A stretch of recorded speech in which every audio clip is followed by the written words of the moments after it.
Taste the Daily.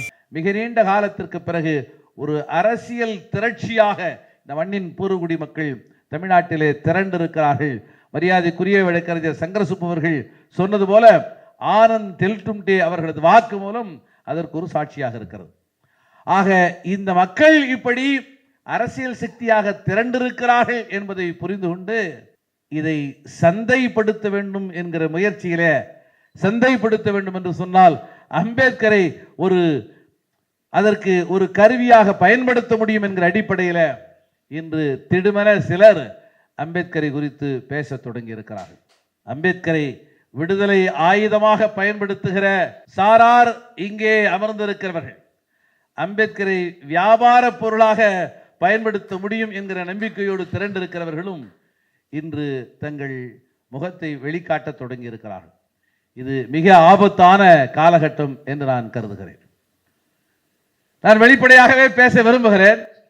தம்பி Joy இருக்கிறார், ஏதாவது பிரச்சனை ஏற்பட்டால் அவர் என்னை காப்பாற்றுவார் என்று நான் நம்புகிறேன். நேற்றைய முன்தினம் சென்னை ட்ரேட் சென்டரில் ஒரு விழா நடந்தது. விழாவுக்கு பிறகுதான் தெரிந்தது ட்ரேட் சென்டர் என்று.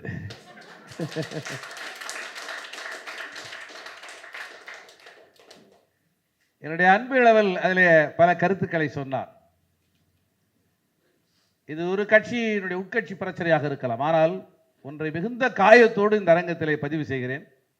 இப்படியெல்லாம் கேமராக்கள் எல்லாம் சூழ்ந்திருக்கிற இடத்துல நான் பேசியதே கிடையாது. கேமராக்களை பார்த்தால் கொஞ்சம் அச்சமாக இருக்கும். ஏனென்றால் மனம் விட்டு பேச விரும்புகிறவன் நான். உங்களோடு மிக எளிதாக நான் கனெக்ட் ஆக வேண்டும் என்று விரும்புகிறவன் நான். அனைத்து பிடித்து உங்களோடு சேர்ந்து ஒரு செல்ஃபி எடுக்கிற போது உடம்பிலே இருந்து வெளிப்படுகிற வேர்வை நாற்றம் என்னை ஒரு தாய்மை உணர்ச்சிக்கு கொண்டு செல்லும். இப்படித்தான் ஆயிரக்கணக்கான தோழர்களை கட்டி தழுவியதுதான் இந்த 30 ஆண்டுகளிலே நாங்கள் செய்த சாதனையின் வேறு விதமான பரிணாமம் என்று நான் உணர்கிறேன். ஆக அதில் ஒரு செய்தி சொல்லப்படுகிறது. புரட்சியாளர் அம்பேத்கர் தேர்தலில் தோற்று போறாராம்.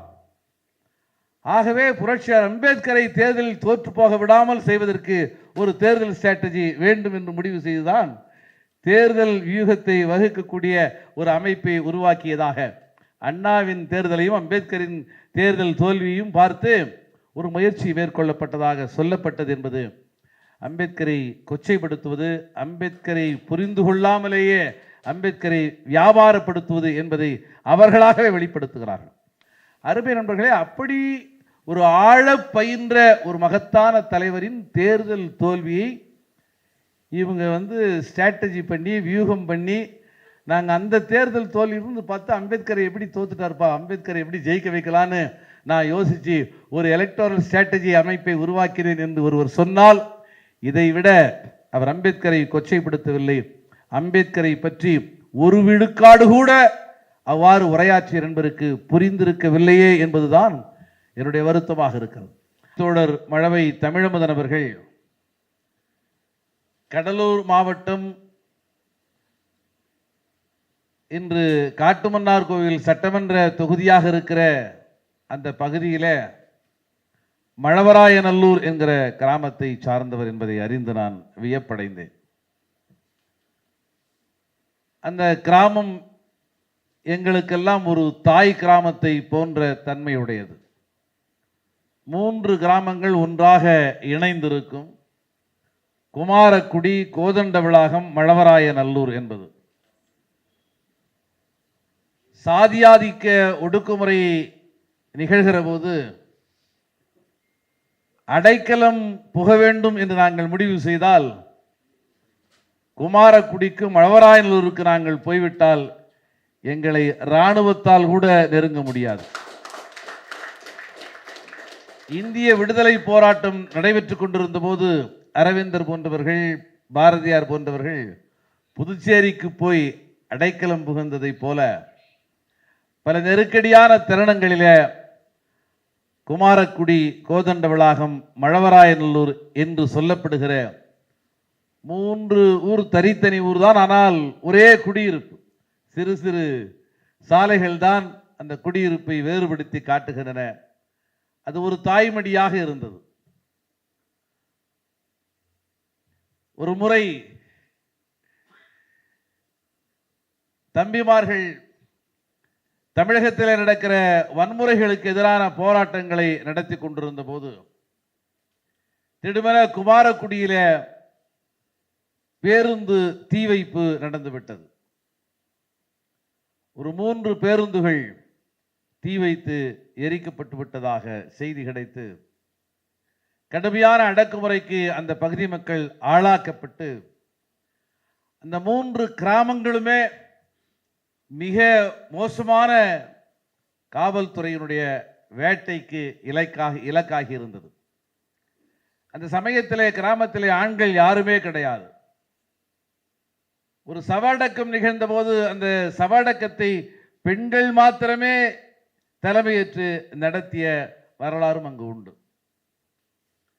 இந்த சமயத்திலே இருசக்கர வாகனத்தில் தான் சிந்தனை செல்வன் எப்பொழுதுமே போவேன். என்னிடத்திலே சில மரபாயுதங்கள் எப்பொழுதும் இருக்கும் என்னை காப்பாற்றிக் கொள்வதற்காக. அப்படி நான் போனபோது சின்ன இளைஞர்களை கைது செய்து காவல் நிலையத்திலே வைத்திருக்கிறார்கள் என அறிந்து இந்த காவல் நிலையத்திற்குள்ளே நான் நுழைந்தேன்.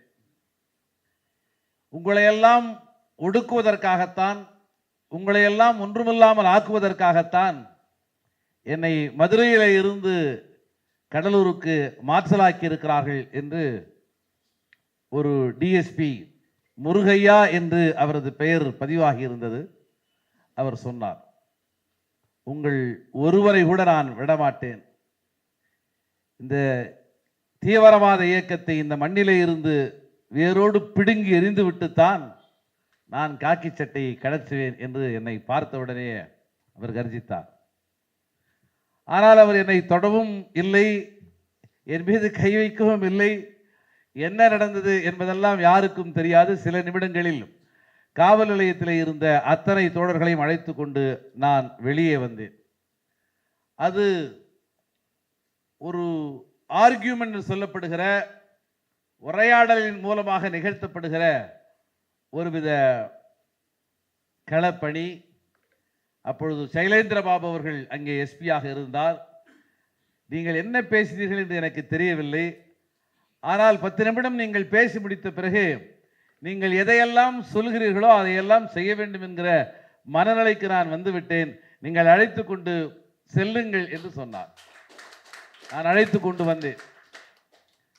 பிறகு சிந்தனை செல்வன் நெய்வேலியில் தான் இருக்கிறான் என்பதை அறிந்து டிஎஸ்பி முருகையா நெய்வேலிக்கு மாற்றலாகி வந்தார். நெய்வேலியில என் மீது வழக்கு பதிவு செய்ய வேண்டும் என்கிற அடிப்படையில், என்னை குண்டர் தடுப்பு சட்டத்திலே அடைக்க வேண்டும் என்கிற அடிப்படையில் பல்வேறு முயற்சிகளை அவர் மேற்கொண்டார். காலம் உருண்டோடியது. சில காலத்திற்கு பிறகு முருகையா எனது நண்பரானார். ஒரு குறிப்பிட்ட கட்டத்திலே பாட்டாளி மக்கள் கட்சி நெய்வேலியிலே காவல் கண்காணிப்பாளர் முருகையாவா சிந்தனை செல்வனா, சிந்தனை செல்வன் சொல்வதுதான் இங்கே நடக்கிறது என்று சொல்லுகிற அளவிற்கு நண்பர் முருகையா ஈர்க்கப்பட்டார். பிறகு ஒரு குறிப்பிட்ட கட்டத்திலே நமது போராட்டங்களை எல்லாம் அவர் தமிழ்பால் ஈர்க்கப்பட்டவர் எழுதத் தொடங்கினார். குமாரக்குடி குறித்தும் மழவராயநல்லூர் குறித்தும் அவர் எழுதியிருக்கிறார். இவையெல்லாம் நூலாக வரத் தொடங்கிய போது அவருக்கு காவல்துறையில் இருந்து நெருக்கடி வந்தது. காவல்துறையிலே விஆர்எஸ் கொடுத்து விட்டு எழுச்சி தமிழர் மரியாதைக்குரிய தலைவர் திருமாவர்கள் தலைமையிலே விடுதலை சிறுத்தைகள் கட்சியிலே அவர் தன்னை இணைத்துக் கொண்டார். அவர் தலித் சமூகத்தை சார்ந்தவர் அல்ல. திண்டுக்கல் பகுதியில் இருக்கிற என்று ஒரு ஆளும் சமூகமாக இருக்கிற, அவ்வாறு புரிந்து கொண்டிருக்கிற அப்படிப்பட்ட சமூகத்தை சார்ந்தவர், ஒரு ஜமீன் பரம்பரை சார்ந்தவர். இறுதியாக அவர் இறந்ததாக நீண்ட காலம் இணைந்து களத்தில் நின்றோம். அவருடைய இறப்பு செய்தி அவரது துணைவியார் என்னிடத்திலே தெரிவித்த போது, உங்களிடத்தில் ஒன்றை சொல்ல சொன்னார். விடுதலை சிறுத்தைகள் கட்சி அலுவலகத்தில் தான் தன்னுடைய உடல் வைக்கப்பட வேண்டும். சிந்தனை செல்வனும் திருமாவர்களும் வந்து வீரவணக்க முழக்கத்தை எழுப்ப வேண்டும். அதுதான் என் உடலுக்கு முன்னால் நீங்கள் வெளிப்படுத்த வேண்டிய மந்திரம். வேறு எந்த சடங்கும் வேண்டாம் என்று சொன்னார். தலைவரிடம் சொல்லி இந்த உடலை அம்பேத்கர் திடலுக்கு கொண்டு போய் வைக்க முடியுமா என்று அவர் கேட்டார். மரியாதைக்குரிய நண்பர் கவிஞர் சுடர் முருகையா அவர்களது திருவுடல் நம்முடைய கட்சியினுடைய அலுவலகத்திலே தான் வைக்கப்பட்டு எழுச்சி தமிழருடைய தலைமையிலே வீர வணக்கம் கவிஞர் சுடர் முருகையா அவர்களுக்கு வீரவணக்கம் என்கிற முழக்கத்தோடு நல்லடக்கம் செய்யப்பட்டது என்கிற தகவலை நான் இங்கே பகிர்ந்து கொள்ள விரும்புகிறேன். இப்படி ஒரு மிக முக்கியமான பகுதியாக விளங்கிய அந்த நிலத்திலே இருந்து, அந்த நெருப்பிலே இருந்து, அந்த கண்ணீர் துளிகளில் இருந்து, அந்த ஏக்கத்திலிருந்து, அந்த கதறலில் இருந்து இன்று ஒரு விதை உருவாகி விருட்சமாய் எழுந்து நின்று விடுதலைக்கான களத்தில் கையில் ஆயுதத்தோடு நிமிர்ந்திருக்கிறது என்று சொன்னால் அன்பு இளவல் மழவை தமிழமுதன் அவர்களை நான் நெஞ்சார வாழ்த்துகிறேன், மனதார வாழ்த்துகிறேன்.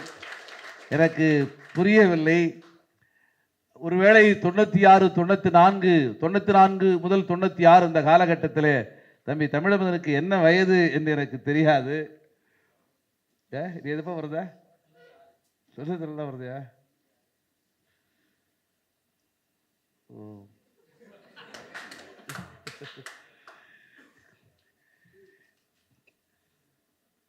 எண்ணி பார்க்கிற போது ஏராளமான நினைவுகள் விரிகின்றன. அப்படிப்பட்ட களத்திலே இருந்து தம்பி பிறந்திருக்கிறார், வளர்ந்திருக்கிறார். அவர் கேட்ட செய்திகள், அவருக்கு சொல்லப்பட்ட வரலாறு என்பது அவரை உருவாக்கி இருக்கிறது என்று நான் நம்புகிறேன். மரியாதைக்குரிய பெரியவர் ஐயா எல் இளைய பெருமாள் அவர்கள் அந்த மண்ணிலே ஒரு ஆகப்பெரும் தலைவராக இருந்தார். தமிழ் தேசிய இயக்கங்களின் களமாகவும் குமாரக்குடி இருந்தது. மறைந்த பெரியவர் ஐயா மயிலாடுதுறை ராமதாஸ் அவர்கள் அந்த பகுதியில் பல கூட்டங்களை நடத்தியிருக்கிறார். அவரோடு தொடர்புடைய வழக்கறிஞர் கோபாலகிருஷ்ணன் என்கிற ஒரு நண்பர் இங்கே தொடர்ந்து அவரை அழைத்து கூட்டங்களை நடத்துவார். அரசியல் களமாக இருந்த அந்த மண்ணிலே இருந்து தம்பி தமிழமுதன் அவர்கள் எழுந்திருக்கிறார். நம்பிக்கைக்குரிய அடையாளமாக அவரை நான் பார்க்கிறேன். ஒரு ஆறுதலையும் பெறுகிறேன். இயல்பாகவே நண்பர் திருமூர்த்தி அவர்கள் சொன்னார், அமர்ந்திருக்கிறவர்கள் பெரும்பாலும் நரைமுடியை தொடாதவர்கள் இளைஞர்களாக இருக்கிறார்கள் என்று.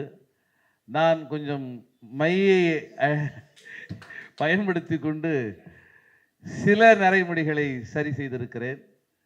உணர்வால் இளைஞராக இருந்தாலும் இயற்கைக்கு எல்லோரும் கட்டுப்பட்டவர்கள்தான். ஆக வயது 60 தொடுகிற இந்த தருணத்தில் ஒரு இளைய தலைமுறை உருவாகி இருக்கிறதா என்பது மாத்திரம்தான் ஒரு 30-35 ஆண்டுகால பொது வாழ்க்கையிலே எங்களுக்கு கிடைக்கிற ஒரு ஆறுதலாக இருக்கிறது. ஜனவரி 26 இயக்கத்தை நீங்கள் உருவாக்கிய போது கூட இங்கே இருக்கிற இந்த தம்பிமார்களை பார்த்தபோது ஏதோ நான் மரணத்தை வென்றுவிட்டதாக நான் எண்ணிக்கொண்டேன். உங்களை பார்க்கிற போது எங்களால் முடிந்த அளவுக்கு, எங்களுக்கு தெரிந்த அளவிற்கு ஒரு விடுதலை சுடரை, விடுதலை நெருப்பை அடைகாத்து அதை உங்கள் கையிலே ஒப்படைத்திருக்கிறோம். அதை அடுத்த தலைவரை அழகாக கொண்டு செல்வதற்கு இந்த போராட்ட களத்திலே தயாராகி இருக்கிறார்கள் என்பதற்கான ஒரு அடையாளமாக இந்த நூல் வந்திருக்கிறது. இந்த நூல் நாடு விடுதலை அடைவதற்கு முன்னாலே பிரிட்டிஷ் ஆட்சியாளர்களுடைய காலத்தில் கிழக்கிந்திய கம்பெனி என்று சொல்லப்பட்ட ஒரு நிறுவனம் இந்த மண்ணிலே ஆட்சி அதிகாரத்தை நிர்வகித்துக் கொண்டிருந்த காலத்தில் இருந்து எவ்வாறு இந்திய ஆட்சி அதிகாரம் என்பது மெல்ல மெல்ல தன்னை ஒழுங்கமைத்துக் கொண்டே வந்தது, அதன் வரலாறு என்ன, இந்தியா என்கிற ஒரு நாடு நிர்வாக ரீதியான தொடர் பயணத்திலே எவ்வாறு ஒரு நாடாக உருப்பட தொடங்கியது என்பதையெல்லாம் தொடர்ந்து விவரித்திருக்கிறார். பிரிட்டிஷ் இந்தியாவிலே நடைபெற்ற பல்வேறு சீர்திருத்தங்கள், அது மின்டோ மார்லி சீர்திருத்தம் தொடங்கி சைமன் குழுவில் எடுக்கப்பட்ட முயற்சிகள், இறுதியாக வட்டமேசை மாநாட்டிலே ஒரு இரட்டை ஆட்சியை ஏற்றுக்கொண்டு இந்தியாவிலே இருக்கிற மக்களுக்கு அதிகாரத்தை பகிர்ந்தளித்து அதிலே சிறுபான்மையினருடைய நலன்களை பாதுகாக்கக்கூடிய வகையில் முயற்சியை மேற்கொண்டு வைஸ்ராயின் கட்டுப்பாட்டிலே இங்கே ஒரு நாடாளுமன்றம் இயங்குவதற்கான சூழல் குறித்து விவாதிக்க தொடங்கிய அந்த காலம் வரை மிக அழகாக ஒரு வரலாற்று தொடர்ச்சியை அவர் அடுக்கிக் கொண்டே வருகிறார். அதில் தொடங்கி இன்று மோடி வரை இத்தகைய நெருக்கடி சூழ்ந்த நிலையில மீண்டும் ஒரு தனி மனிதராய் நாடாளுமன்றத்திற்குள் தமிழ்நாட்டிலே இருந்து நுழைகிற தலைவராக அண்ணன் திருமாவருடைய வருகை எவ்வாறு வரலாற்று முக்கியத்துவம் வாய்ந்தது என்பது வரை மிக ஆழமான கருத்துக்களை அவர் பதிவு செய்திருக்கிறார். KR நாராயணன் போன்றவர்களது பங்களிப்பையும் மிக கவனமாக இதிலே பதிவு செய்திருக்கிறார். புரட்சியாளர் அம்பேத்கர் ஆங்கில ஆட்சியாளர்களிடத்திலே போய், நீங்கள் இந்துக்களிடையே பிரிவினை இருக்கிறது, அதை பார்ப்பனர் அல்லாதார் என்றுதான் நீங்கள் புரிந்து வைத்திருக்கிறீர்கள், அதை அவ்வாறு புரிந்து வைத்திருக்க கூடாது, தீண்டப்படக்கூடியவர் தீண்டாதார் என்கிற அடிப்படையில் இந்து சமூகத்தில் இருக்கிற இடைவெளியை நீங்கள் புரிந்து கொள்ள வேண்டும் என்று சொன்னதை மிக அழுத்தமாக புரிந்து வைத்துக் கொண்டிருக்கிறார். வரலாற்று காட்சிகளை வரிசைப்படுத்துவதை விட இந்த வரலாற்று காட்சிகளுக்கு பின்னாலே இருக்கிற கருத்தியலை மிக நுட்பமாக கோர்த்து கொண்டே அருமை தோழர் தமிழ்மதன் அவர்கள் வந்து கொண்டிருக்கிறார். மிக ஆழமான ஒரு நூலாக இது இருக்கிறது. என்னிடத்திலே இதற்கு ஒரு அணிந்துரை எழுதி தர வேண்டும் என்று அவர் கேட்டார். வழக்கமாக எழுத்தை பார்க்கிற போது ஏற்படுகிற அச்சத்தினுடைய விளைவாக நான் அணிந்துரை எழுதி தரவில்லை. கட்டாயமாக 2ஆம் பதிப்பு என்று ஒன்று கட்டாயம் வரும். அந்த பதிப்பிலே தோழர் தமிழமுதனுடைய அபாவை நிறைவேற்றுகிற வகையில் நிச்சயமாக ஒரு அணிந்துரையை நானும் உங்களோடு பகிர்ந்து கொள்வேன் என்று நான் சொல்ல கடமைப்பட்டிருக்கிறேன். நூலில் சொன்ன விஷயங்களையே மீள்பதிவு செய்வது எனது நோக்கம் அல்ல. இந்த நூல் என்பது ஒரு இளைய தலைமுறை புரட்சியாளர் அம்பேத்கரை எவ்வாறு புரிந்து கொள்ள தொடங்கி இருக்கிறது என்பதை வெளிப்படுத்துவதாக இருக்கிறது. 96 தான் பிறந்தேன் என்று தம்பி சொன்னார். 90களின் தொடக்கத்திலே 91 புரட்சியாளர் அம்பேத்கர் குறித்த ஒரு பரவலான தேடல் உருவானது. அதற்கு முன்னாலே அம்பேத்கரிய இயக்கங்கள் அம்பேத்கரை ஒரு நீல அடையாளமாக, வெறுமனே ஆதி திராவிட மக்கள் அல்லது பட்டியல் சமூக மக்கள் என்று அறியப்படுகிற இந்த மண்ணின் ஒதுக்கப்பட்டு கிடக்கிற இந்த மண்ணின் பூர்வகுடிகளுடைய அடையாளமாக புரட்சியாளர் அம்பேத்கரை பெயரை, உருவை, ஒரு சில அடையாளங்களை அவர்கள் சொல்லிக் கொண்டிருந்தார்கள். 40 ஆண்டுகளுக்கு முன்னாலே அம்பேத்கரை நமக்கு சொன்ன தலைவர்கள் வண்டி மாட்டிலே இருந்து புரட்சியாளர் அம்பேத்கர் இவ்வாறு தள்ளிவிடப்பட்டார் என்கிற செய்தியோடு தொடங்கி அம்பேத்கர் அரசமைப்பு சாசனத்தை யாத்து தந்தார் என்பது வரை சொல்வார்கள். 40 ஆண்டுகளுக்கு முன்னாலே சொல்லப்பட்ட செய்திகளை கடந்து 90களின் தொடக்கத்திலே புரட்சியாளர் அம்பேத்கர் குறித்த மிக ஆழமான வாசிப்புக்கான தேடல் தமிழ் சூழலில் உருவானது. அதற்கு மிக முக்கியமான காரணம் 90களின் தொடக்கம் என்பது மிக முக்கியமான ஒரு காலகட்டமாகவே நான் பார்க்கிறேன். அப்போதுதான் மெல்ல மெல்ல ஊடகங்களில் வேறு விதமான வளர்ச்சி. வெறுமனே ஒரே ஒரு தொலைக்காட்சி மாத்திரம், அரசு, மைய அரசினுடைய தொலைக்காட்சி மாத்திரம் இருந்த நிலை என்பது மாறி பல்வேறு தொலைக்காட்சிகள், ராஜ் டிவி, சன் டிவி என்பது போன்ற பல தொலைக்காட்சி ஊடகங்கள் மெல்ல வளரத் தொடங்கி இருந்த காலம். புரட்சியாளர் அம்பேத்கருடைய 100ஆண்டு விழா என்பதை நீங்கள் அறிவீர்கள். அந்த காலகட்டத்திலே தான் பாபர் மசூதியினுடைய இடிப்பு என்பது நிகழ்கிறது. அது இந்திய அளவிலே ஒரு மாபெரும் விவாத பொருளாக மாறுகிறது. இடதுசாரி இயக்கங்கள், அதிலே மிக குறிப்பாக ஆயுதம் தாங்கிய யுத்தத்தை நடத்த வேண்டும் என்கிற முனைப்போடு இருந்த பல அமைப்புகள் இந்திய மக்கள் முன்னணி என்கிற அடையாளத்தோடு, IPF என்கிற அடையாளத்தோடு, இனி இந்தியாவிலே ஆயுத போராட்டம் என்பதிலே இருந்து கொஞ்சம் ஸ்ட்ராட்டஜி என்கிற அளவிலே நம்மை மாற்றிக்கொண்டு மக்களை நோக்கி போக வேண்டும் என்கிற அடிப்படையில் இடதுசாரி இயக்கங்கள் மத்தியிலே ஒரு பெரிய கருத்தியல் உரையாடல் நிகழத் தொடங்கியது.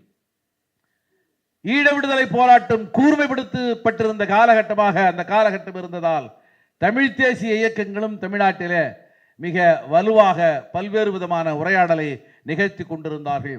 தமிழர் விடுதலை படை போன்ற அமைப்புகளும் கூட இந்த மண்ணிலே செயல்பட தொடங்கி இருந்த காலகட்டம். அப்போதுதான் ராஜீவ்காந்தி அவர்களது அந்த அசாசினேஷன் என்று சொல்லப்படுகிற படுகொலை, அதை தொடர்ந்து மிக கடுமையான அரச பயங்கரவாதம், அதை வாய்ப்பாக பயன்படுத்தி கொண்டு புரட்சிகர அரசியலை யாருமே பேச முடியாது, தமிழ் என்கிற சொல்லையே யாரும் பயன்படுத்த முடியாது என்கிற அளவிற்கு பல்வேறு விதமான ஒடுக்குமுறைகள். ஆக இத்தகைய சூழலில் தான் புரட்சியாளர் அம்பேத்கர் குறித்த உரையாடல் அவரது 100ஆண்டை ஒட்டியும் தொடங்கியது. ஆகவே எப்பொழுதுமே தேடலில் இருக்கிறவர்கள் இந்த மண்ணின் பூர்வகுடிகளான பட்டியல் சமூகத்தை சார்ந்த மக்கள். விடுதலைக்கான தேடலும் தகிப்பும் இயல்பாகவே அவர்களின் வாழ்க்கை முறையாக இருந்தது. புரட்சி என்பது நாம விரும்பி ஒரு முடிவு செய்து, சரி நாளையிலிருந்து நாம் புரட்சி செய்ய வேண்டும் என்று முடிவு செய்து நடத்தப்படுவதல்ல புரட்சி. வாழ்வதை விட புரட்சி மேலானது என்கிற அளவிற்கு வாழ்க்கை கொடூரமாக மாற்றப்படுகிற போது, இந்த ஒடுக்குமுறையும் இந்த கொடூர சிறையையும் விட, இத்தகைய ஒடுக்குமுறைகளை ஏற்றுக்கொண்டு வாழ்வதை விட எதிர்த்து போராடி சாவது மேல் என்கிற அளவில் ஒடுக்குமுறைகளின் எல்லை உச்சம் தொடுகிற போதுதான் புரட்சி என்பதற்கான தேவை ஏற்படுகிறது. அப்படிப்பட்ட தேவையை உணர்ந்த நிலையிலே தான் இந்த மண்ணின் பூர்வகுடிகள் தேடிக்கொண்டே இருந்தார்கள். அப்படிப்பட்ட தேடலின் போதுதான் இனியும் நாங்கள் ஆடுகள் அல்ல, இளிச்சவாய கூட்டமும் அல்ல என்கிற குரல் எழும்பியது. அடங்க மறுப்போம், அத்து மீறுவோம் என்கிற குரல் எழும்பியது. மரபான அம்பேத்கர் இயக்க குரலாக அது இல்லாமல் அது தமிழ் தேசிய குரலாக வந்தது. அம்பேத்கர் படம் இருந்தால் பெரியார் படம் இருக்காது. பெரியாரை பற்றி பேசுகிறவர்கள் அம்பேத்கரை பற்றி மிக அரிதாகவே பேசுவார்கள். அப்படிப்பட்ட நிலை இருந்தது. ஆனால் அம்பேத்கரையும் பெரியாரையும் இணைத்து பேச வேண்டியது காலத்தின் அவசியம் என்கிற அடிப்படையில் விடுதலை சிறுத்தைகள் கட்சியினுடைய துண்டறிக்கைகளில் அம்பேத்கருடைய படமும் பெரியாருடைய படமும் இணைந்திருந்தது. இது பல இடங்களில் மிக கடுமையான விமர்சனத்தை உருவாக்கியது. பல இடங்களில் எங்களால் மேடை போட முடியவில்லை. விழுப்புரத்தில் இந்த ஒரு முறை புரட்சியாளர் அம்பேத்கருடைய பிறந்தநாள் நிகழ்ச்சியை நடத்துவதற்காக ஏற்பாடு செய்திருந்த போது குடியரசுக் கட்சியை சார்ந்த தோழர்கள் வந்து மறித்தார்கள், தகராறு செய்தார்கள், மேடை போடக்கூடாது என்று சொன்னார்கள், மின் இணைப்பு தர முடியாது என்று சொன்னார்கள். பெரியார் யார், அவரை எதற்காக நீங்கள் இங்கே அடையாளப்படுத்துகிறீர்கள் என்று சொல்லுகிற அளவிற்கு ஒரு கருத்தியல் யுத்தம் அங்கே நடந்தது. அது தோழமை சார்ந்த யுத்தம் தான். அவ்வாறு யாரெல்லாம் தடுத்தார்களோ அவர்களெல்லாம் இந்த விடுதலை சிறுத்தைகள் கட்சியிலே மிக முக்கியமான பொறுப்பில் இருந்து பாடாற்றி கொண்டிருக்கிறார்கள் என்பது வேறு செய்தி. ஆக இப்படி ஒரு வலுவான சூழல் உருவானது என்பதை இந்த தருணத்திலே நான் நினைவு கூற கடமைப்பட்டிருக்கிறேன். அதை போலவே இன்று 90களுக்கு பிறகு எனக்கு என்னவோ இப்போது மீண்டும் புரட்சியாளர் அம்பேத்கர் மிக முக்கியமான தேடலுக்கு உட்படுத்தப்பட்டிருக்கிறார். 90களின் தொடக்கத்திலே புரட்சியாளர் அம்பேத்கருடைய தேவை என்பது என்னவாக இருந்தது என்பதை நான் என்னால் புரிந்து கொள்ள முடிந்தது. தமிழ் தேசிய இயக்கங்கள் ஒடுக்கப்பட்ட மக்களை அழைத்தன. தமிழ்நாடு விடுதலை படையினுடைய தலைவர் யாராக இருக்கலாம், ஆனால் அதிலே குண்டடிப்பட்டு செத்தவன், அதிலே ஒடுக்குமுறைக்கு ஆளானவன், போலீஸ் கஸ்டடியிலே இறந்து போனவன், இதில் 80 விழுக்காட்டுக்கும் மேல் இந்த பட்டியல் சமூகத்தை சார்ந்த ஒடுக்கப்பட்ட சமூகங்களை சார்ந்தவர்களாகத்தான் இருப்பார்கள். அதற்கு சாட்சி இங்கே அமர்ந்திருக்கிற மரியாதைக்குரிய வழக்கறிஞர் சங்கர சுப்பு அவர்கள். ஒரு அறியப்படாத ஆளுமையாக அவர் இருக்கலாம். எங்களை போன்ற புரட்சிகர இயக்கங்களோடு தொடர்புடையவர்களுக்கு மாத்திரம் அவர் அறிந்தவராக இருக்கலாம். ஆனால் அவரது நினைவு பதிவுகளை நீங்கள் பதிவு செய்ய தொடங்கினால் ஒரு 50 ஆண்டு காலம் இந்த மண்ணில புரட்சிகர இயக்கங்களுடைய மொத்த வரலாற்றும் அங்கே இருந்து ஊற்றெடுக்கும் என்கிற அளவில் அத்தகைய அடையாளமாக அவர் விளங்கி கொண்டிருக்கிறார். இடதுசாரி இயக்கமா ஓடி போய் நிற்கிறவராக இவர் இருப்பார். ஆகவே ஒரு விடுதலைக்கான தேடலோடு 90களின் தொடக்கத்திலே அம்பேத்கர் தேடப்பட்டார் என்பதை புரிந்து கொள்ள முடிகிறது. இன்றும் மீண்டும் அம்பேத்கர் தேடப்படுகிறார். அதற்கு என்ன காரணம் என்று ஒரு கேள்வி எழுப்புகிற போது 2 விதமான பதில்கள் எனக்கு கிடைக்கிறது. ஒன்று, உங்களை போன்ற இளைஞர்கள் மீண்டும் அம்பேத்கரை ஒரு விடுதலைக்கான ஆயுதமாக ஏந்தி கொள்ள வேண்டும். சனாதன சக்திகள் இந்த மண்ணிலே பன்மை தன்மை சிதைக்கின்றன. அரசமைப்பு சாசனத்தின் மைய விழுமியமாக இருக்கக்கூடிய மதச்சார்பின்மை என்கிற விழுமியத்தை தகர்க்கிறது. மீண்டும் சனாதனம் தலைதூக்க தொடங்கி இருக்கிறது. ஆக சனாதனத்தை வீழ்த்துவதற்கு புரட்சியாளர் அம்பேத்கர் யாத்தளித்த அரசமைப்பு சாசனத்தை நம்முடைய கையிலே ஒரு தடுப்பரனாக, ஒரு விடுதலைக்கான ஆயுதமாக ஏந்த வேண்டும் என்கிற அடிப்படையில் உங்களை போன்ற இளைஞர்கள் இதை தேடிக்கொண்டிருக்கிறீர்கள். இன்னொரு பக்கத்தில் மிக நீண்ட கால அரசியல் போக்கில் நான் அறிந்த வகையில் இப்போதுதான் இந்த மண்ணின் பூர்வகுடிகளான பட்டியல் சமூக மக்கள் சாதி ரீதியாக அல்ல, அரசியல் ரீதியாக அணிதிரண்டிருக்கிறார்கள். ஏற்கனவே சாதி ரீதியாக அணிதிரட்டுவது என்பதை நாம் பார்த்திருக்கிறோம். அது சில காலம் வரும், சில பிறகு அது ஒன்றுமில்லாமல் போய்விடும். அது சில தலைவர்களோடு எழும், அது தலைவர்களோடு முடிந்துவிடும். ஆனால் அப்படி ஒரு அடையாளமாக இல்லாமல் இன்று மிக நீண்ட கால இடைவெளிக்கு பிறகு சாதி உணர்வை முன்னிறுத்தாமல் ஒரு அரசியல் ரீதியாக இந்த மக்கள் அணிதிரள தொடங்கி இருக்கிறார்கள். தங்களுக்கான ஒரு குறியீடாக அவர்கள் எழுச்சி தமிழர் மரியாதைக்குரிய தலைவர் திருமாவை பார்க்கிறார்கள். அவர் முன்வைக்கிற அரசியலில் இன்னும் செறிவு வேண்டும் என்கிற ஏக்கம் உங்களுக்கு இருக்கலாம், அது வேறு. அதில் இன்னும் வேறு விதமான ஸ்ட்ராட்டஜி வேண்டும் என்கிற விமர்சனங்கள் வரலாம், அது வேறு. ஆனால் உடன்பட்டும் முரண்பட்டும் இருந்தாலும் கூட எனது அடையாளம் என்று சொல்லுகிற வகையில் மிக நீண்ட காலத்திற்கு பிறகு ஒரு அரசியல் திரட்சியாக இந்த மண்ணின் பூர்வகுடி மக்கள் தமிழ்நாட்டிலே திரண்டிருக்கிறார்கள். மரியாதைக்குரிய வழக்கறிஞர் சங்கரசுப்பு அவர்கள் சொன்னது போல ஆனந்த் தெல்டும்டே அவர்களது வாக்கு மூலம் அதற்கு ஒரு சாட்சியாக இருக்கிறது. ஆக இந்த மக்கள் இப்படி அரசியல் சக்தியாக திரண்டிருக்கிறார்கள் என்பதை புரிந்து கொண்டு இதை சந்தைப்படுத்த வேண்டும் என்கிற முயற்சியிலே, சந்தைப்படுத்த வேண்டும் என்று சொன்னால் அம்பேத்கரை அதற்கு ஒரு கருவியாக பயன்படுத்த முடியும் என்கிற அடிப்படையில் இன்று திடுமென சிலர் அம்பேத்கரை குறித்து பேச தொடங்கி இருக்கிறார்கள். அம்பேத்கரை விடுதலை ஆயுதமாக பயன்படுத்துகிற சாரார் இங்கே அமர்ந்திருக்கிறவர்கள், அம்பேத்கரை வியாபார பொருளாக பயன்படுத்த முடியும் என்கிற நம்பிக்கையோடு திரண்டிருக்கிறவர்களும் இன்று தங்கள் முகத்தை வெளிக்காட்ட தொடங்கி இருக்கிறார்கள். இது மிக ஆபத்தான காலகட்டம் என்று நான் கருதுகிறேன். நான் வெளிப்படையாகவே பேச விரும்புகிறேன். தம்பி ஜாய் இருக்கிறார், ஏதாவது பிரச்சனை ஏற்பட்டால் அவர் என்னை காப்பாற்றுவார் என்று நான் நம்புகிறேன்.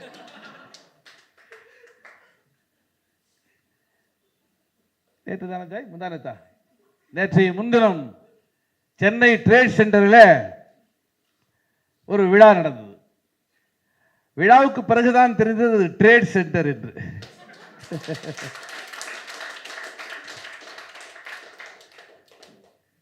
என்னுடைய அன்பு இளவல் அதில் பல கருத்துக்களை சொன்னார்.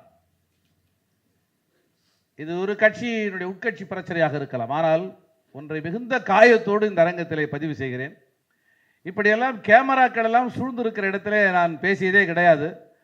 கேமராக்களை பார்த்தால் கொஞ்சம் அச்சமாக இருக்கும். ஏனென்றால் மனம் விட்டு பேச விரும்புகிறவன் நான். உங்களோடு மிக எளிதாக நான் கனெக்ட் ஆக வேண்டும் என்று விரும்புகிறவன் நான். அனைத்து பிடித்து உங்களோடு சேர்ந்து ஒரு செல்ஃபி எடுக்கிற போது உடம்பிலே இருந்து வெளிப்படுகிற வேர்வை நாற்றம் என்னை ஒரு தாய்மை உணர்ச்சிக்கு கொண்டு செல்லும். இப்படித்தான் ஆயிரக்கணக்கான தோழர்களை கட்டி தழுவியதுதான் இந்த 30 ஆண்டுகளிலே நாங்கள் செய்த சாதனையின் வேறு விதமான பரிணாமம் என்று நான் உணர்கிறேன். ஆக அதில் ஒரு செய்தி சொல்லப்படுகிறது. புரட்சியாளர் அம்பேத்கர் தேர்தலில் தோற்று போறாராம். ஆகவே புரட்சியாளர் அம்பேத்கரை தேர்தலில் தோற்று போக விடாமல் செய்வதற்கு ஒரு தேர்தல் ஸ்ட்ராட்டஜி வேண்டும் என்று முடிவு செய்துதான் தேர்தல் வியூகத்தை வகுக்கக்கூடிய ஒரு அமைப்பை உருவாக்கியதாக அண்ணாவின் தேர்தலையும் அம்பேத்கரின் தேர்தல் தோல்வியையும் பார்த்து ஒரு முயற்சி மேற்கொள்ளப்பட்டதாக சொல்லப்பட்டது என்பது அம்பேத்கரை கொச்சைப்படுத்துவது, அம்பேத்கரை புரிந்து கொள்ளாமலேயே அம்பேத்கரை வியாபாரப்படுத்துவது என்பதை அவர்களாகவே வெளிப்படுத்துகிறார்கள். இந்த மண்ணிலே எப்பொழுது புரட்சியாளர் அம்பேத்கர் அவர்கள் ஒரு அறிஞராக வெளிப்பட தொடங்கினாரோ அப்பொழுது அவருக்கு வேலை வாய்ப்பு சார்ந்து பல வாய்ப்புகள் கிடைத்தன. வழக்கறிஞராக, நீதிபதியாக, மாவட்ட நீதிபதியாக, மாநில அளவிலே நீதிமன்ற பொறுப்புகளிலே இருக்கக்கூடிய வாய்ப்புகள் எல்லாம் கிடைத்தது. எல்லாவற்றையும் அவர் உதறி தள்ளினார். தொடர்ந்து இதை மரியாதைக்குரிய நீதியரசர், மேலாள் நீதியரசர் சந்துரு அவர்கள் தொடர்ந்து விலைக்கு சொல்லிக் கொண்டிருப்பார். அப்பொழுதே 4000 ரூபாய்க்கு 1930களிலே 4000 ரூபாய்க்கு அவருக்கு சம்பளம் தரக்கூடிய வகையில ஒரு வாய்ப்பு கிடைத்தது என்று சொல்வார்கள். அதையெல்லாம் உதறி தள்ளினார் என்று சொல்வார். ஆக அவர் சைமன் குழுவிட போய் ஒரு வாக்குமூலத்தை பதிவு செய்கிற போதே எங்களுக்கான பிரதிநிதித்துவம் என்பது மிக முக்கியமானது, எங்களை இந்துக்கள் என்கிற அடைப்புக்குள் பார்க்கக்கூடாது, இந்து என்பது ஒரு இன அடையாளம் அல்ல, பிரிட்டிஷாருடைய ஆட்சி அதிகாரத்தை பகிர்ந்து கொள்வதற்காக திடுமென ஏற்பாடு செய்யப்பட்ட ஒரு அடையாளம் அது. அந்த இந்து தொகுதியிலே நாங்கள் இல்லை, இவர்கள் சொல்லுகிற வருணாசிரம கட்டமைப்பிலே நாங்கள் இல்லை, 4 வருணத்திலே நாங்கள் இல்லை, பிரம்மாவின் உடல் தான் படைப்பின் அடையாளம் என்று சொன்னால், படைப்பு கடவுள் என்று சொன்னால், நாங்கள் பிரம்மாவால் படைக்கப்பட்டவர்கள் அல்ல. தலையில் இருந்தோ, தோளில் இருந்தோ, தொடையில் இருந்தோ, காலில் இருந்தோ உருவானவர்கள் அல்ல. நாங்கள் வர்ணத்தார் அல்ல. வர்ணங்களுக்கு இடையிலே இருக்கிற முரண்பாடு என்பது வேறு. வர்ணத்தார், வர்ணத்துக்கு வெளியே இருக்கிறவர்கள் அவர்ணத்தார் என்கிற முரண்பாடு என்பது வேறு. ஆகவே எங்களை இந்துக்களிடமிருந்து பிரித்து ஒரு தனித்துவமான கல்ச்சுரல் மைனாரிட்டியாக கருத வேண்டும் என்பதுதான் புரட்சியாளர் அம்பேத்கர் பிரிட்டிஷ் ஆட்சியாளர்களிடத்தில் தொடர்ந்து சொன்ன செய்தி. மைனாரிட்டி என்கிற சொல் இப்பொழுது ஒரு சாதாரண சொல்லாக இருக்கலாம். ஆனால் இரண்டாம் உலகப் போருக்கு பிறகு இந்த மைனாரிட்டி என்கிற சொல் மிக மிக முக்கியமான ஒரு அரசியல் சொல்லாக மாறி இருந்தது. உலகம் முழுவதிலும் விவாதிக்கப்படுகிற ஒரு சொல்லாக இருந்தது. ஏனென்று சொன்னால், ஹிட்லர் ஆட்சி அதிகாரத்தில் இருந்து உலகின் மிக கொடுங்கோலனாக வெளிப்பட்டான். அவன் ஒன்றும் இராணுவ புரட்சியை நடத்தி ஜெர்மானியினுடைய ஆட்சி அதிகாரத்தை கைப்பற்றியவன் அல்ல. சூது நடத்தி, சதியாலோசனை நடத்தி, திடுமன மன்னரை கத்தியால் குத்திவிட்டு அவர் ஆட்சி அதிகாரத்திற்கு வந்தவன் அல்ல. இந்தியாவிலே இன்று நாம் பயன்படுத்தி கொண்டிருக்கிற இந்த தேர்தல் முறைக்கு FPTP தேர்தல் முறை, first past the post electoral system என்று பெயர். இதே தேர்தல் முறையின் மூலமாக ஜெர்மனியின் ஆட்சியை கைப்பற்றி வந்தான் ஹிட்லர். கைப்பற்றுவதற்கு அவன் பயன்படுத்திய உத்திதான் சிறுபான்மை மக்களை பெரும்பான்மை மக்களுக்கு எதிரியாக கட்டமைப்பு. சிறுபான்மை மக்களுக்கு எதிரான மிக கொடூரமான ஒரு இன துவேஷத்தை உருவாக்குவதன் மூலமாக, எண்ணி பார்க்க முடியாத ஒரு வெறுப்புணர்வை உமிழ்வதன் மூலமாக பெரும்பான்மை மக்களை ஒரு அச்சத்துக்கு உள்ளாக்குவது. யூதரை பார்த்தாயா, கல்லூரியிலே அவன்தான் பேராசிரியராக இருக்கிறான். யூதனை பார்த்தாயா, அவன்தான் கடை நடத்துகிறான். யூதரை பார்த்தாயா, அவன்தான் ஆட்சி அதிகாரத்தில் இருக்கிறான். அவன்தான் ஆலோசகராக இருக்கிறான். எல்லா இடங்களிலும் இருக்கிறான். எண்ணிக்கையில் சிறுபான்மை, ஆனால் ஒட்டுமொத்த ஜெர்மானியர்களுக்கும் எதிராக அவன் இருக்கிறான் என்பதை போல யூதர்களுக்கு எதிராக மிக மோசமான வன்மத்தை கட்டமைத்து பெரும்பான்மை மக்களுக்கு ஒரு பீதியை உருவாக்கி, அச்சத்தை உருவாக்கி, தாங்கள் காப்பாற்றப்பட வேண்டுமானால் யூதர்கள் இந்த மண்ணிலே இருந்து அப்புறப்படுத்தப்பட வேண்டும். லட்சக்கணக்கான யூதர்கள் கொல்லப்பட்டதை ஜெர்மன் அமைதியோடு வேடிக்கை பார்த்தது. எந்த உயிருக்கும் தீங்கு செய்யக்கூடாது, ஒருவன் அடித்தால் மறு கன்னத்தை காட்ட வேண்டும் என்று போதித்த கிறித்துவம் எந்த மண்ணிலே வலிமையாக இருந்ததோ அந்த மண்ணிலே லட்சக்கணக்கான யூதர்கள் படுகொலை செய்யப்பட்டார்கள். யாரும் அது குறித்து எதிர்வினையாற்றவில்லை. யூதர்களை படுகொலை செய்வதன் மூலமாகத்தான் ஜெர்மானியர்கள் தங்களை பாதுகாத்துக் கொள்ள முடியும் என்கிற நம்பிக்கை விதைத்தானே, அந்த கருத்தியலுக்கு பெயர்தான் பாசிசம். அந்த கருத்தியலுக்கு பெயர்தான் பாசிசம். ஆக அப்படி இருந்த சூழ்நிலையில ஜெர்மனியில ஹிட்லருடைய வீழ்ச்சிக்கு பிறகு ஜெர்மன் தன்னை சரி செய்து கொள்ள முயற்சி செய்தது. எவ்வாறு சரி செய்து கொள்ள முயற்சித்தது? பல முறைகளில் அது சரி செய்ய முயற்சித்தது. அதிலே ஒரு முறைதான் இந்த தேர்தல் முறையை அது மாற்றிக்கொண்டது. நாம் பயன்படுத்துகிற தேர்தல் முறையிலிருந்து முற்றாக மாறி விகிதாச்சார தேர்தல் முறை, ப்ரொபோர்ஷனல் எலக்டோரல் சிஸ்டம் என்கிற ஒரு தேர்தல் முறையை நோக்கி ஜெர்மன் தன்னை மாற்றிக்கொண்டது. அப்போதுதான் உலகம் முழுக்க, இரண்டாம் உலகப் போருக்கு பிறகு உலகம் முழுக்க டெமோக்ரசி என்கிற சொல் மிக விரிவாக விவாதிக்கப்பட்டது. டெமோக்ரசி என்று சொன்னால் ஜனநாயகம், ஜனம் என்று சொன்னால் மக்கள், மக்களின் அரசு, மக்களின் அதிகாரம். மக்கள் என்றால் யார்? தன்னுணர்வு கொண்ட ஒரு மக்கள் கூட்டம், எல்லோரும் மக்கள் அல்ல. அந்த தன்னுணர்வுக்கு பெயர் தான் தேசியம். ஆக நாம் ஜெர்மானியர்கள் என்று சொன்னால் அது ஜெர்மன் தேசிய உணர்வு. நாம் தமிழர்கள் என்று சொன்னால் அது தமிழ் தேசிய உணர்வு.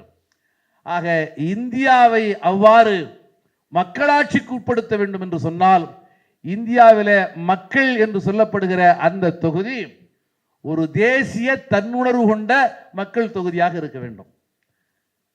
இந்தியாவிலே எவ்வாறு அப்படிப்பட்ட ஒரு தேசிய தன்னுணர்வு கொண்ட மக்கள் தொகுதியை உருவாக்குவது? அதற்கு சாத்தியம் இருக்கிறதா என்கிற கேள்விகள் அப்பொழுது எழுந்தன. ஆனால் மிக நீண்ட காலமாக ஒரு குறிப்பிட்ட ஆட்சி அமைப்பின் கீழ் இந்தியா இருந்த காரணத்தினாலே இந்தியாவை ஒரு நாடாக, இந்தியாவிலே இருக்கிற மக்கள் நாங்கள் எல்லோரும் இந்தியர்கள், இந்த நாடு எங்கள் நாடு என்கிற ஒரு நாட்டின உணர்வை கொண்டவர்களாக மாற்ற முடியும் என்கிற நம்பிக்கை ஒரு சாராருக்கு இருந்தது. அதுதான் இந்திய தேசியம், இந்திய தேசிய உணர்வு.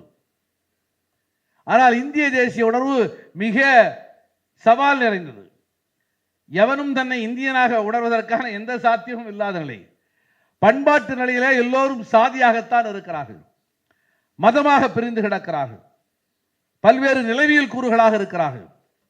ஆக இப்படிப்பட்ட சூழ்நிலையில இரண்டாம் உலகப் போருக்கு பிறகு நேஷனலிசம் என்கிற அந்த கருத்துரு உலகம் முழுவதிலும் மிக வலிமையான ஒரு விவாதத்திற்கு உட்படுத்தப்பட்டது.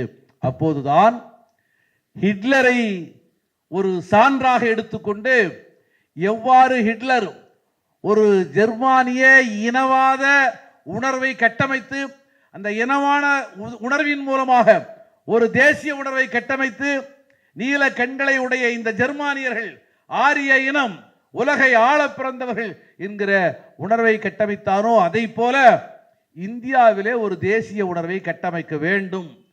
அந்த தேசிய உணர்வு நமக்கு பாதுகாப்பானதாக இருக்க வேண்டும் என பார்ப்பனர்கள் முடிவு செய்தார்கள். அதற்காக அவர்கள் எடுத்த முயற்சி தான் வரலாறை எல்லாம் சிதைப்பது, சிதைக்கப்பட்ட வரலாற்றிலே இருந்து தங்களுக்கு ஆதரவான புராணங்களை உருவாக்குவது. இதுதான் அவர்கள் எடுத்துக்கொண்ட முயற்சி. ஆக இந்த புராணங்களின் மூலமாக ஒரு புராண மனதை உருவாக்குவது, அந்த புராண மனதை இந்திய தேசிய உணர்வு, இந்துத்துவ தேசிய உணர்வு. இந்த நாட்டை ராமன் ஆண்டான், நாம் ராமனுடைய குடிமக்கள், நாடு முழுவதிலும் ராமனுடைய ஆட்சி இருந்தது என்கிற ஒரு பண்பாட்டு தேசியத்திற்கான புனைவு அவர்களுக்கு தேவைப்பட்டது. அவ்வாறு ஒரு கலாச்சார தேசியத்தை முன்வைப்பதன் மூலமாகத்தான் இந்தியா முழுவதிலும் ஒரு தேசிய உணர்வை அவர்களால் கட்டமைக்க முடியும் என்றவர்கள் நம்பினார்கள். புரட்சியாளர் அம்பேத்கர் இந்த கலாச்சார தேசிய உணர்வு என்பது ஜெர்மனியை போலவே பாசிசத்திற்கு வழிவகுக்கும் என்று நம்பினார். ஆகவே புரட்சியாளர் அம்பேத்கர் மாற்று வழிகளை தேடினார். புரட்சியாளர் அம்பேத்கர் மாத்திரமல்ல, மற்றவர்களும் மாற்று வழியை தேடினார்கள். இஸ்லாமியர்கள் ஒருபோதும் தனிநாடு வேண்டும் என்று கேட்டவர்கள் அல்ல. இவர்கள் எப்பொழுது ராம ராஜ்யம்தான் எங்கள் இலக்கு என்று முழங்கினார்களோ அப்போதுதான் தாங்கள் தனித்து விடப்பட்டிருக்கிறோம் என்பதை இஸ்லாமியர்கள் உணர்ந்தார்கள். இதனுடைய எதிர்வினையாகத்தான் பாகிஸ்தான் வேண்டும் என்கிற, தனிநாடு வேண்டும் என்கிற கோரிக்கை உருவானது. ஆக காங்கிரஸ் பெயரிலே இருந்த, காங்கிரசுக்கு பின்னாலே இருந்த இந்து மகா கட்சி, ஆர்எஸ்எஸ் சங்பரிவார கும்பல், இந்த கும்பலுடைய முழக்கமாக ராமராஜ்யம் வெளிப்பட்டதனுடைய விளைவாகத்தான் பாகிஸ்தானுக்கான தேவை அன்று உணரப்பட்டது என்பதை நாம் புரிந்து கொள்ள வேண்டும். அருமை நண்பர்களே, இப்படிப்பட்ட கனமான பாதைகளில் சவால்களுக்கு மத்தியிலே தான் புரட்சியாளர் அம்பேத்கர் என்று கொண்டிருந்தார். கலாச்சார பாசிச தேசியத்தை, கலாச்சார தேசியத்தை அவர் அங்கீகரித்தால் அந்த கலாச்சார தேசியத்தின் தலைமைப்பிடமாக பார்ப்பவர்கள் இருப்பது தவிர்க்க முடியாதது. அந்த கலாச்சார தேசியத்தின் வாழ்வியலாக வர்ணாசிரமம் இருப்பது தவிர்க்க முடியாதது என்பதை புரட்சியாளர் அம்பேத்கர் கண்டறிந்தார். பொத்தாம் பொதுவாக அதன் விளைவுகளை அண்ணல் காந்தியடிகள் எதிர்த்தாரே தவிர கோட்பாட்டு ரீதியாக எதிர்க்கவில்லை. ஆர்எஸ்எஸ்ஸின் இத்தகைய தத்துவத்தை அம்பேத்கரும் எதிர்த்தார், காந்தியும் எதிர்த்தார் என்று புரிந்து கொள்ள முடியாது. அதன் விளைவுகளை காந்தி ஏற்றுக்கொள்ளவில்லை. ஆனால் அதன் கருத்தியல் சாரத்தையே அம்பேத்கர் புரிந்து கொண்டு எதிர்க்க தொடங்கினார். அதனால்தான் 1930, 31, 32 ஆகிய ஆண்டுகளில் நடைபெற்ற வட்டமேசை மாநாட்டிலே நாங்கள் இந்துக்கள் அல்ல, எங்களை இந்துக்கள் என்று அறிவிக்காதே, நாங்கள் இந்து என்று சொல்லப்படுகிற இந்த வகையினத்திலே இருந்து தனித்து விடப்பட்ட ஒரு பகுதி, நாங்கள் தனி மைனாரிட்டிஸ், எங்களை மைனாரிட்டி என்று அங்கீகரியுங்கள், இந்து மதத்தின் என்கிற அந்த கோப்பில இருந்து எங்களை விடுவியுங்கள். மைனாரிட்டி என்று அங்கீகரித்து எங்களுக்கான பிரதிநிதித்துவத்தை நீங்கள் உறுதிப்படுத்துங்கள். இந்தியாவிலே ஆள் இருக்கிறவர்களுக்கு பிரதிநிதித்துவம் தருவதற்கான முயற்சி தான் இதெல்லாம். மிண்டோ மார்லி சீர்திருத்தமாக இருந்தாலும் சரி, செம்ஸ்போர்டுடைய சீர்திருத்தமாக இருந்தாலும் சரி, சைமன் குழுவினுடைய சீர்திருத்தமாக இருந்தாலும் சரி, இவையெல்லாம் இந்தியர்களுக்கும் ஆட்சி அதிகாரத்தில் பங்கு. யாருக்கு இந்தியர்கள் என்று சொன்னால் இந்த ரெப்ரசன்டேட்டிவ் டெமோக்ரசி, யாருக்கு யாரை ரெப்ரசன்டேட்டிவாக வைத்துக் கொள்வது. இந்துக்களுக்கு என்று சொன்னால் அது காந்தியின் கைகளுக்கு, காங்கிரசின் கைகளுக்கு போய்விடும். முஸ்லீம்களுக்கு என்று சொன்னால் முஸ்லீம் லீக் இருக்கிறது, அவர்களுக்கான அடையாளத்தை வைத்துக் கொள்வதற்கு. ஆக மதத்தின் அடிப்படையில் தான் அவர்கள் புரிந்து கொண்டார்கள், நாங்கள் இந்துக்களும் அல்ல, முஸ்லீம்கள் அல்ல, நாங்கள் தலித்துகள், நாங்கள் தீண்டத்தகாதவர் என்கிற அடையாளத்தோடு இந்த மண்ணிலே புறமுதுக்கப்பட்டிருக்கிறவர்கள், எங்களை மைனாரிட்டி என்று அங்கீகரியுங்கள், இந்து மதத்திலே இருந்து எங்களை தனிமைப்படுத்தி தனித்தொகுதியாக எங்களை அங்கீகரிக்க வேண்டும் என புரட்சியாளர் அம்பேத்கர் முன்வைத்தார். அப்போதுதான் ஒரு தேர்தல் நடைமுறையும் சொன்னார். நாங்கள் தனி தொகுதி, தனி பகுதி, தனி மைனாரிட்டி. ஆகவே சிறுபான்மை மக்களாக இருக்கிற, கலாச்சார சிறுபான்மை மக்களாக இருக்கிற நாங்கள் எங்கள் பிரதிநிதியை தேர்ந்தெடுப்பதற்கு ஒரு வாக்கு, பொது பிரதிநிதியை தேர்ந்தெடுப்பதற்கு இன்னொரு வாக்கு, இரட்டை வாக்குரிமை வேண்டும் என்று முழங்கியவர் புரட்சியாளர் அம்பேத்கர். இப்படி ஒரு ஆழமான தலைவரை, இவ்வளவு ஆழமான ஒரு தலைவரை, உலகம் முழுவதிலும் இருக்கிற தேர்தல் முறைகளை ஆழ்ந்து படித்த தலைவரை, உலகம் முழுவதிலும் மன்னராட்சியை எது பதிலீடு செய்தது என்று சொன்னால் தேசியம் பதிலீடு செய்தது. இதை ஆய்வறிஞர்கள், இங்கே இருக்கிற மாணவர்கள், ஆய்வு மாணவர்களாக இருக்கிறவர்கள் நீங்கள் அறிந்து கொள்வீர்கள், புரிந்திருப்பீர்கள். என்றாலும் மீண்டும் ஒரு முறை நான் சொல்ல கடமைப்பட்டிருக்கிறேன். அதை எது பதிலீடு செய்தது என்று சொன்னால் நேஷன் ஸ்டேட்ஸ், மோனார்கி என்று சொல்லப்படுகிற மன்னராட்சி, முடியாட்சியை எது பதிலீடு செய்தது என்று சொன்னால் நேஷன் ஸ்டேட்ஸ், தேசிய அரசுகள் அதை பதிலீடு செய்திட, அதை மாற்றிட. தேசிய அரசு வேண்டும் என்று சொன்னால் ஒரு தேசிய உணர்வு வேண்டும். தேசிய தன்னுணர்வு கொண்ட ஒரு மக்கள் தொகுதி தனக்குத்தானே உருவாக்கி கொள்கிற ஒப்பந்தத்திற்கு பெயர்தான் அரசியல் சாசனம். நாம் புரிந்து கொள்கிற சட்டம் அல்ல அது, நாம் புரிந்து கொள்கிற வழக்கமான சட்டம் அல்ல அது, நமக்கிடையிலே உருவாகி இருக்கிற ஒப்பந்தம். எல்லோருக்கும் ஒரு ஒப்பந்தம் என்று சொன்னால் நமக்கோ இரண்டு ஒப்பந்தம் இருக்கிறது. அரசமைப்பு சாசனம் என்பது ஒரு ஒப்பந்தம். 1932 புரட்சியாளர் அம்பேத்கரும் காந்தியும் கையெழுத்திட்ட பூனா ஒப்பந்தமும் கூட நமக்கு ஒரு மிக முக்கியமான அரசியல் சாசனம் தான். அதையும் அறுவை தோழர் மடவை தமிழக முதல்வர்கள் இங்கே குறிப்பிட்டு காட்டுகிறார், அதன் முக்கியத்துவத்தை இங்கே சொல்லுகிறார். அருமை நண்பர்களே, அப்படி ஒரு ஆழ பயின்ற ஒரு மகத்தான தலைவரின் தேர்தல் தோல்வியை இவங்க ஸ்ட்ராட்டஜி பண்ணி, வியூகம் பண்ணி, நாங்கள் அந்த தேர்தல் தோல்வியிலிருந்து பார்த்து அம்பேத்கரை எப்படி தோத்துட்டார்ப்பா, அம்பேத்கரை எப்படி ஜெயிக்க வைக்கலான்னு நான் யோசித்து ஒரு எலக்டோரல் ஸ்ட்ராட்டஜி அமைப்பை உருவாக்கினேன் என்று ஒருவர் சொன்னால், இதை விட அவர் அம்பேத்கரை கொச்சைப்படுத்தவில்லை, அம்பேத்கரை பற்றி ஒரு விழுக்காடு கூட அவ்வாறு உரையாற்றியர் என்பதற்கு புரிந்திருக்கவில்லையே என்பதுதான் என்னுடைய வருத்தமாக இருக்கிறது. ஆனால் நம்முடைய தம்பிமார்கள் அப்படி இல்லை, மிக ஆழ பயின்றிருக்கிறார்கள், மிக கூர்மையாக பயின்றிருக்கிறார்கள். வரலாற்றை மீண்டும் மீள்வாசிப்புக்கு உட்படுத்துகிற அறிவாளுமை மிகுந்தவர்களாக இளைஞர்கள், தோழர்கள் உருவாகி இருக்கிறார்கள். நீங்கள் 100 பேர் இருக்கலாம், வெறும் 50 பேர் இருக்கலாம், சரத் போன்ற இளைஞர்கள் வெறும் 10 பேர் இருக்கலாம். ஆனால் நீங்கள் உருவாக்கிய தாக்கம்தான், நீங்கள் தந்த உற்சாகம்தான் இந்தியாவிலேயே எந்த மாநிலத்திலும் இல்லாமல் தமிழ்நாட்டிலே நவம்பர் 26 அரசமைப்பு சாசன நாள் அரசு நாளாக கொண்டாடப்பட்டு நாடு முழுவதிலும் இருக்கிற அரசு அலுவலகங்களில் உறுதிமொழி ஏற்கப்பட்டது என்று சொன்னால் நீங்கள் உருவாக்கிய தாக்கம்தான். நான் வெளிப்படையாக இதை சொல்ல கடமைப்பட்டிருக்கிறேன். ஒரு மாபெரும் அரசியல் கட்சியில இருக்கிற ஒரு நபர் இப்படி சொல்லலாமா என்கிற கேள்வி இருக்கிறது. ஆம் அருமை தோழர்களே, நீங்கள் உருவாக்கிய, நீங்கள் தந்த, உங்கள் கண்களில் வெளிப்பட்ட அந்த நம்பிக்கை தான் நான் 3 முறை போய் முதல்வரிடத்திலே, 3 முறை போய் தலைமை செயலாளரிடத்திலே தொடர்ந்து சொல்வதற்கு காரணமாக இருக்கிறது.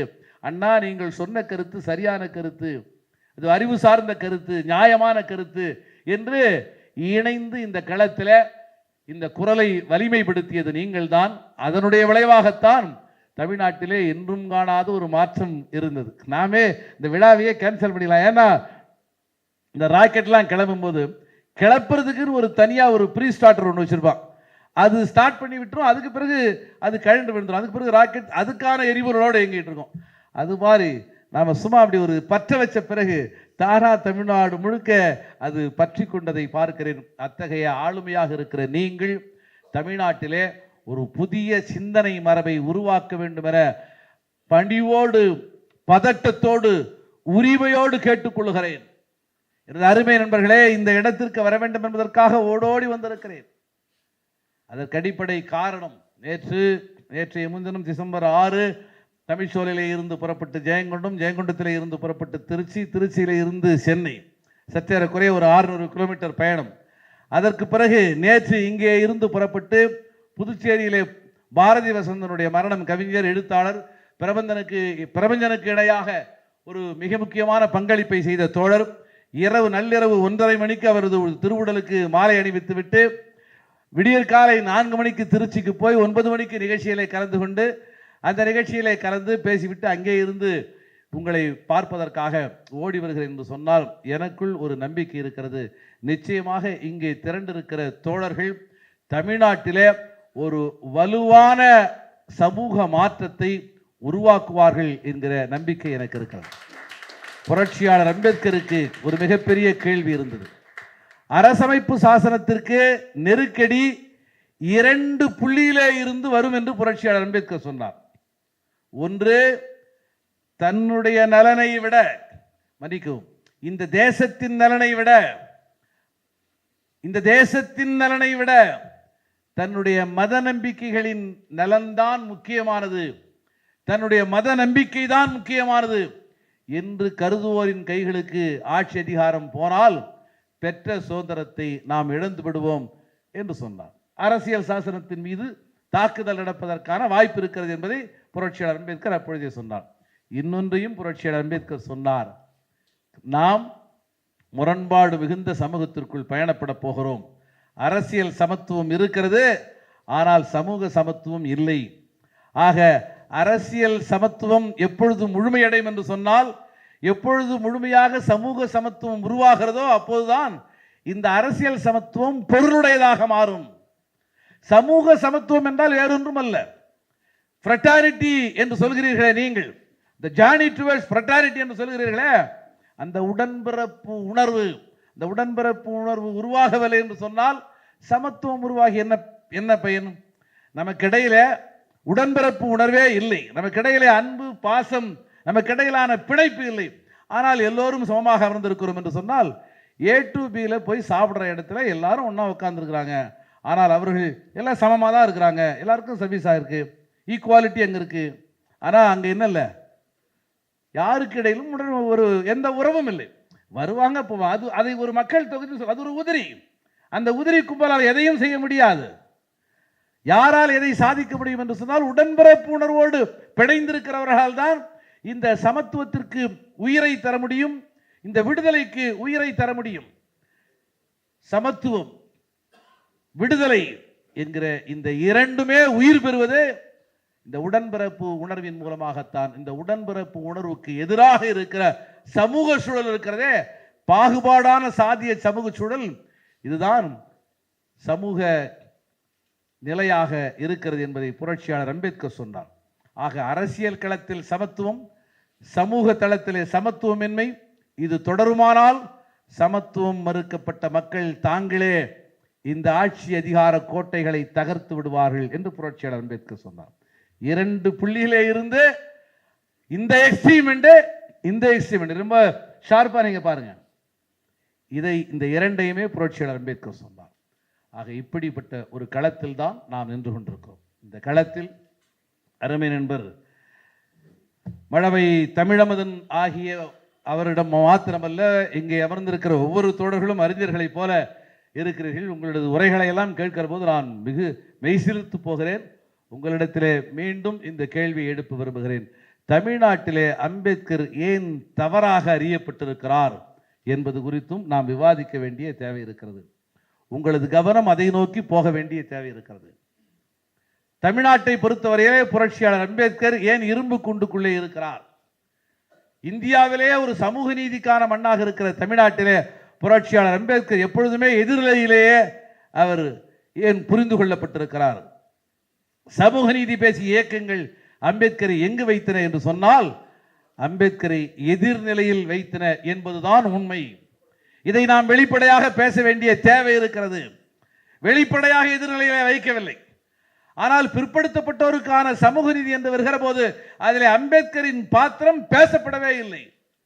ஆக பட்டியல் சமூகத்திற்கு சமூக நீதி என்றால் அது அம்பேத்கர், பிற்படுத்தப்பட்டோருக்கு சமூக நீதி என்றால் அது பெரியார் என்று புரிந்து கொள்ளுகிற சாதிய மனம் திராவிட கருத்தியலை பலவீனப்படுத்தி இருக்கிறது என்பதை இந்த மேடையிலே சொல்ல கடமைப்பட்டிருக்கிறேன். இது மிக கவனமாக ஆய்வுக்குட்படுத்துங்கள். நான் ஒரு ஆய்வறிஞன் அல்ல, ஒரு சமூக களத்தில் இருந்து நான் இதை பார்க்கிறேன். மிக ஆழமான ஒரு திராவிட சிந்தனை உடையவன் கூட அம்பேத்கரை சொல்வதற்கும் அம்பேத்கரை பேசுவதற்கும் அவன் தயங்குகிறான். அவனே சொல்லுகிறார், நவம்பர் 26 அரசமைப்பு சட்டத்தை எரித்த நாள் அல்லவா, தந்தை பெரியார் அரசமைப்பு சட்டத்தை எதிர்த்தார் அல்லவா. உண்மைதான். இந்தியா என்கிற கட்டமைப்புக்குள் சிக்கிவிடாதபடி ஒரு தனித்துவம் மிகுந்த பண்பாட்டு செழுமை கொண்ட ஒரு மண்ணாக தமிழீழம் இருந்தது. இந்தியாவோடு பிணைப்பு கொள்ள அது மறுத்தது. மொழி வழியாய் தமிழ் அடையாளத்தை அது உயர்த்தி பிடித்தது. இந்தி திணிக்கப்படும் என்கிற நிலை வந்தபோது அது மைய அரசை எதிர்த்தது. ஆக மைய அரசுக்கு மைய அரசை எதிர்ப்பது என்பது அரசமைப்பு சாசனத்தை எதிர்ப்பதாக மாறியது. அரசமைப்பு சாசனத்தை எதிர்ப்பது என்பது அது அம்பேத்கரை எதிர்ப்பதாக புரிந்து கொள்ளப்பட்டது. இடதுசாரி இயக்கங்களும் கூட 90களின் தொடக்கத்தில் மரியாதைக்குரிய நம்பூதிரிவாட் அவர்கள் எழுதிய அந்த நூலை எடுத்துக்கொண்டு பதட்டத்தோடு மரியாதைக்குரிய தோழர் திருமாவர்களிடத்திலே நான் போய் காட்டினேன். தோழர், இந்தியாவிலே ஒரு இந்திய தேசிய உணர்வு உருவாகாமல் முட்டுக்கட்டையாக இருந்தது 4 சக்திகள் என்று நம்பூதிரி குறிப்பிடுகிறார். அந்த தோழர் நம்பூதிரிவாட் குறிப்பிடுகிறார். அந்த புள்ளியிலே அம்பேத்கரை ஒரு மிக முக்கியமான அடையாளமாக பார்க்கிறார். இவர்களெல்லாம் குறுங்குடுவாதமாக பாட்டாளி வர்க்க ஓர்மையை சிதைக்கக்கூடியவர்களாக இருந்தார்கள் என அவர் சொல்கிறார். குறுநில மன்னர்கள் இங்கே இருந்த அந்த பிரின்ஸ்லி ஸ்டேட்ஸ் அதனுடைய எச்ச சொச்சங்கள் இங்கே ஒரு ஓர்மை உருவாகாமல் தடுத்தது. அதே போல அம்பேத்கரை போல சாதியவாதம் பேசியவர்கள் இங்கே ஒரு தேசிய ஒருமை உருவாகாமல் பார்த்து கொண்டார்கள். மொழிவழியின் அடிப்படையில் மொழிவழி தேசியத்தை பேசியவர்கள் இந்திய ஒருமை உருவாகாமல் இருந்தார்கள் என்று அம்பேத்கரையே இந்திய தேசிய ஓர்மை உருவாவதற்கு எதிராக இருந்தவர் என்று புரிந்து கொள்கிற பார்வை இடதுசாரிகளிடமும் இருந்தது என்பதை நாம் மறந்துவிட முடியாது. இதுதான் யதார்த்தம். அதனால்தான் KR நாராயணன் ஒரு குடியரசுத் தலைவராக வருகிற போது கடும் எதிர்ப்பை வெளிப்படுத்திய ஒரு இயக்கமாக CPM இருந்தது என்பது வரலாறு. இதுதான் நிகழ்வாக இருந்தது. ஆக ஒரு காலகட்டத்தில் அது ஒரு பக்கம் திராவிட இயக்கங்கள் பெரியாரை மிகைப்படுத்தின, ஆனால் அம்பேத்கரின் பங்களிப்பை அடியோடு அது மறுதளித்தது அல்லது சொல்ல மறந்தது. இடதுசாரி இயக்கங்கள் இந்திய கட்டமைப்பை உடைக்க வேண்டும் என்று சொன்னால் அரசமைப்பு சாசனத்தை எதிர்க்க வேண்டும் என்கிற உணர்வோடு அதன் அடிப்படையில் அரசமைப்பு சாசனத்தை எதிர்ப்பது இந்திய ஆட்சி அதிகாரத்தை எதிர்ப்பது, இந்திய சாதிய நிலவுடைமை சமூக கட்டமைப்பை பாதுகாப்பது அரசமைப்பு தான். ஆகவே இதை எதிர்க்க வேண்டும் என்றால் அரசமைப்பை எதிர்க்க வேண்டும். ஆகவே அம்பேத்கர் வெறும் சீர்திருத்தவாதி, அவர் என்றும் புரட்சியாளர் அல்ல, தூக்கி எறியப்பட வேண்டியவர் என்கிற அடிப்படையிலே தான் இடதுசாரிகளின் கருத்து இருந்தது. இப்படிப்பட்ட வெறுப்பெல்லாம் ஒன்று சேர்ந்துதான் இன்று அம்பேத்கருக்கு இரும்பு கூண்டாக அது மாறி இருக்கிறது என்பதை நாம் புரிந்து கொள்ள வேண்டும். அம்பேத்கரை கடவுளாக மாற்றுவதோ அரசமைப்பு சாசனத்தை விமர்சனங்களுக்கு அப்பாற்பட்ட வேத நூலாக மாற்றுவதோ எனது கடமை அல்ல, எனது முயற்சி அல்ல. ஆனால் இன்று வரலாற்றின் தேவையாக அம்பேத்கர் இருக்கிறார். சனாதன சக்திகளை எதிர்கொள்வதற்கான மகத்தான ஆயுதமாக அரசமைப்பு சாசனம் இருக்கிறது என்கிற புரிதலில் இருந்து நம்முடைய பயணம் தொடங்க வேண்டும். அருமை தோழர்களே, இந்த அரங்கத்திலே அமர்ந்தபடியே கொஞ்சம் அண்ணார்ந்து பாருங்கள். மேலே மின் விளக்குகள் எரிந்து கொண்டிருக்கின்றன. இந்த மின் விளக்குகளை பார்த்து ஒரு கவிஞனை கவிதை எழுத சொன்னால் வெள்ளை நிற திரையிலே இருந்து வெளிச்சம் வழிகிறது என்று ஒருவேளை அவன் பதிவு செய்யக்கூடும். வெளிச்சம் வெள்ளை நிறத்திலே இருந்து வருகிறது என்பது முதற்கட்ட பார்வை. இந்த வெள்ளைக்கு பின்னாலே மின்சார கம்பிகள் இருக்கின்றன. அந்த கம்பிகள் மின் நிலையங்களோடு இணைந்திருக்கின்றன. அந்த மின் நிலையம் நெய்வேலியிலே நான் பணியாற்றிய அனல் மின் நிலையத்தோடு இணைந்திருக்கிறது. அந்த அனல் மின் நிலையம் சுரங்கத்தோடு இணைந்திருக்கிறது. அந்த சுரங்கத்தில் இருக்கிற கருத்த பழுத்த நிலக்கரி என்கிற அந்த கருப்பு எரிபொருள் எரிக்கப்படுவதிலே இருந்து கிடைக்கிற வெப்ப ஆற்றல் தான் heat energy is converted into mechanical energy, mechanical energy again converted into electrical energy. ஆகவே இந்த வெள்ளை வெளிச்சத்துக்கு பின்னாலே கருப்பு நிலக்கரித்தான் இருக்கிறது என்பதுதான் நாம் வாசித்தறிந்து கொள்ள வேண்டிய புதிய செய்தியாக இருக்கிறது. ஆகவே அதிகார வர்க்கம் நிலைநிறுத்தி இருக்கிற அழகிய பொய் மூட்டைகளை அடித்து நொறுக்குவோம்.